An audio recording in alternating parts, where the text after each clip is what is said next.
प्रिय विद्यार्थियों, मैं बलराम, सहायक आचार्य हिंदी, राजकीय महाविद्यालय भीम। आज हम बीए प्रथम वर्ष के पाठ्यक्रम में शामिल व्यंजना शब्द शक्ति का अध्ययन करेंगे। शब्द शक्ति के 3 भाग होते हैं। 2 भाग हम पहले पढ़ चुके हैं, अभिधा और लक्षणा। आज हम देखते हैं व्यंजना शब्द शक्ति। व्यंजना शब्द शक्ति की सबसे पहले हम परिभाषा देखते हैं कि व्यंजना शब्द शक्ति कहाँ होती है, किसे कहते हैं।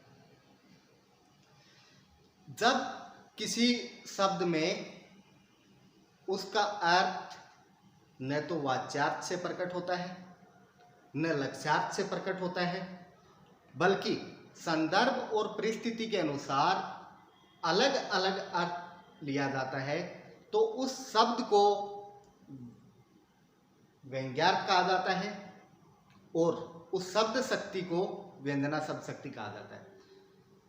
तो कहने का मतलब ये हुआ कि जब एक ही शब्द संदर्भ और परिस्थिति के अनुसार अलग अलग अर्थ प्रदान करने लगता है, तो वहां पर वह शब्द व्यंजना शब्द शक्ति का माना जाता है। अर्थात उस शब्द को हम व्यंजक शब्द कहते हैं, उससे प्रकट होने वाला अर्थ व्यंग्यार्थ कहलाता है और उसकी शब्द शक्ति व्यंजना शब्द शक्ति मानी जाती है। इसमें अर्थ प्रकट नहीं होता, ध्वनित होता है।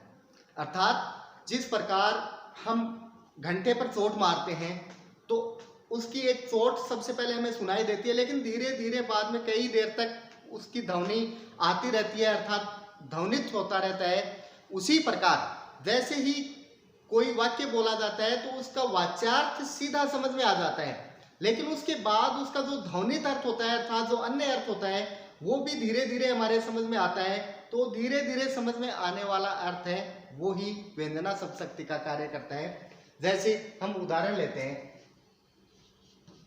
एक उदाहरण है, जैसे किसी ने कहा संध्या हो गई।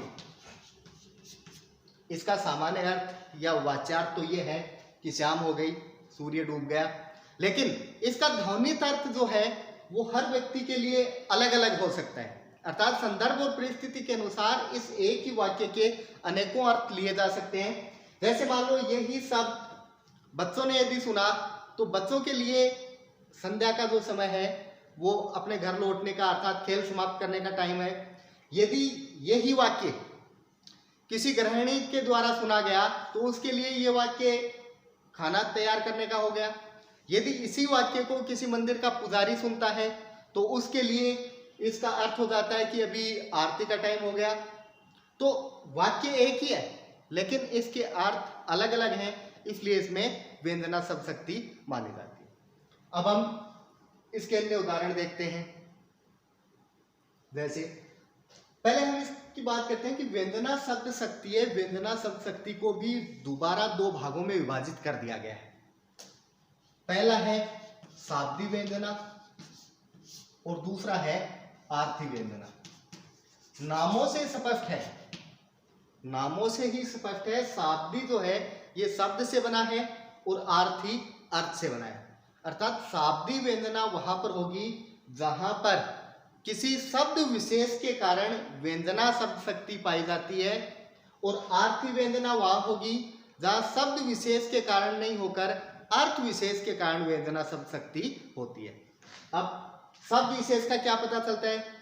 मान लो कोई वाक्य ऐसा है जिस वाक्य में व्यंजना शब्द शक्ति है और उसमें से किसी एक शब्द को हटा देने पर यदि व्यंजना शब्द शक्ति का प्रभाव खत्म हो जाता है तो वहां पर वो शाब्दिक व्यंजना मानी जाती है, क्योंकि वो व्यंजना पूरे वाक्य में नहीं होकर केवल एक शब्द में थी और उस शब्द को हटाते ही व्यंजना खत्म हो गई, इसलिए वो शाब्दिक व्यंजना है।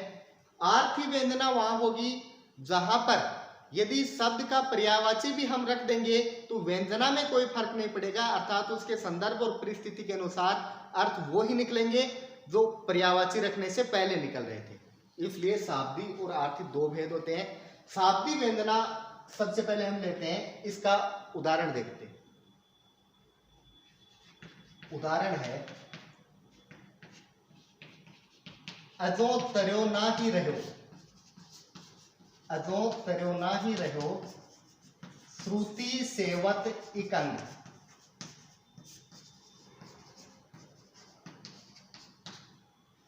नाक बास बेसरी रहो,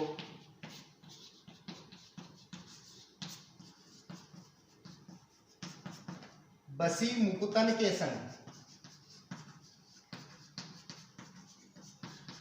इसका सामान्य अर्थ देखें कि अजो तरोना ही रहो।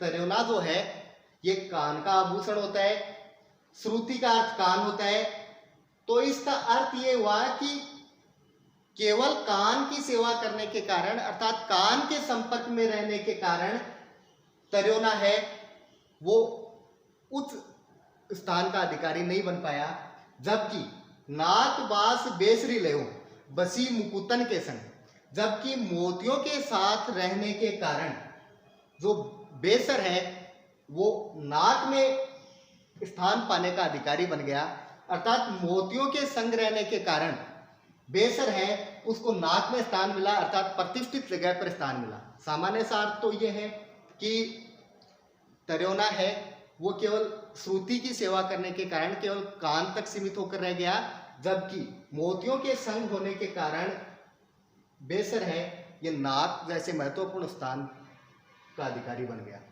ये तो हुआ इसका सामान्य अर्थ। अब व्यंजना के कारण इसका अन्य अर्थ निकलता है। अन्य अर्थ ये है कि अजो तरोना ही रहो, कि आज तक बिना तरे अर्थात बिना उद्धार किए ही रहा, श्रुति सेवक इकंग, केवल श्रुति की सेवा, श्रुति अर्थात अपने वेद, कि केवल वेदों की सेवा करने के कारण बिना तरे ही अर्थात बिना उद्धार किए ही रह गया।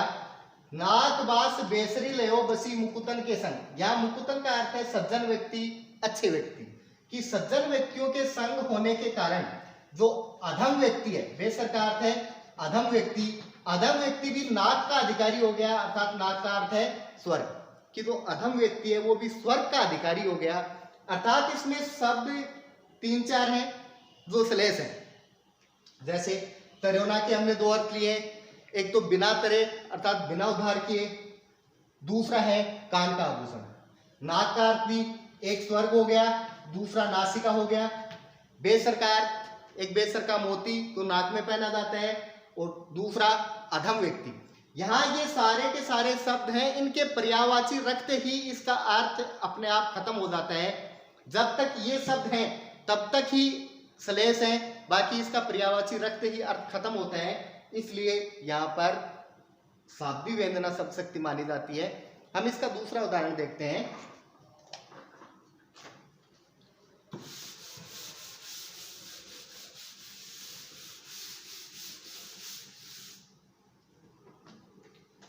चिर जीवो जोरी जुरे,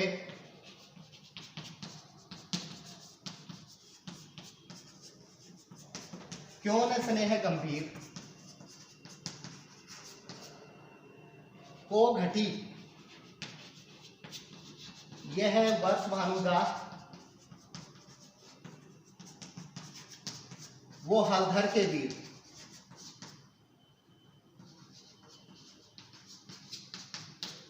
यहां पर ये कहा गया है कि चिरंजीवियों की जोड़ी क्यों नहीं जुड़ती, उसमें स्नेह भी गंभीर रहता है, क्योंकि कोई घटता नहीं अर्थात कोई कम नहीं है। ये वर्ष भानुदा है तो वो हलधर के वीर है।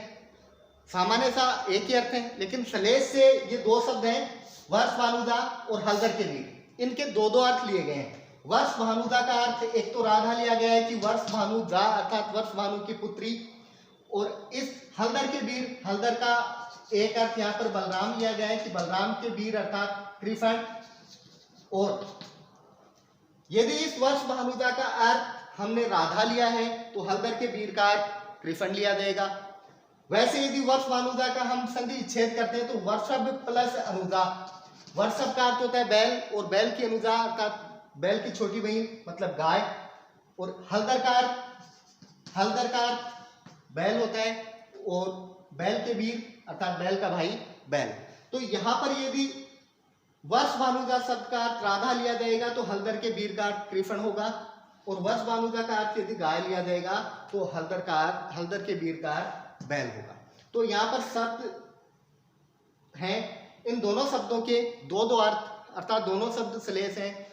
तो यहाँ पर आरती व्यंजना मानी जाती है यदि इन शब्दों को हटाकर यहाँ यदि राधा लिख दिया जाए तो केवल एक ही अर्थ आएगा, और यहाँ भी यदि बैल लिख दिया जाए तो केवल एक ही अर्थ आएगा। तो कहने का मतलब यह है कि एक शब्द इस प्रकार से प्रयोग किया जाता है कि वो दो या दो से अधिक अर्थ प्रदान करने लगता है, तो वहां पर अलंकार श्लेष होता है और श्लेष अलंकार में शाब्दिक व्यंजना शब्द शक्ति मानी जाती है। लगभग, हर बार नहीं, लेकिन लगभग श्लेष अलंकार जहां भी होता है वहां पर शाब्दिक व्यंजना मानी जाती है। आगे हम आरती व्यंजना देखेंगे। धन्यवाद।